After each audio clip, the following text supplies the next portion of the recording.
sendiri lah. Sampai sekarang pun aku sih tetap berhubungan loh, setiap minggu aku di rumah dia.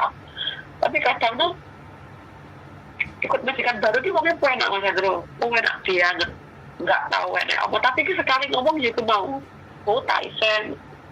Terus keadaan mungkin aku pas capek lah, mungkin aku feelingku pas aku capek lah, bad mood lah, aku pas gue seret banget kayak langsung ditampani omongan kan kayak tapi ngelongsong loh, mentalku kena juga. Ya aku kon piye, menurutnya sampun piye? Yo gak piye-piye Mbak, sampean terus mau kerja ya terusin.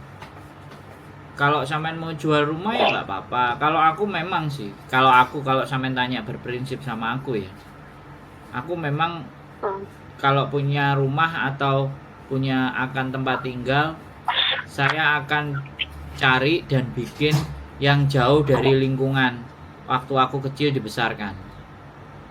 Karena lingkungan aku kecil dibesarkan tidak membuatku jadi orang sukses, makanya aku sukses kan aku tetap di rumah, tetap aman. Lah suksesku kan karena aku keluar. Karena aku keluar ya udah. Ya aku akan bangun duniaku ya di luar, tidak di kalau aku gini loh. Kalau sampean nih merasa sampean suksesnya ke Hong Kong, terus kemudian suksesnya sampean go balik nang desone sampean. Desone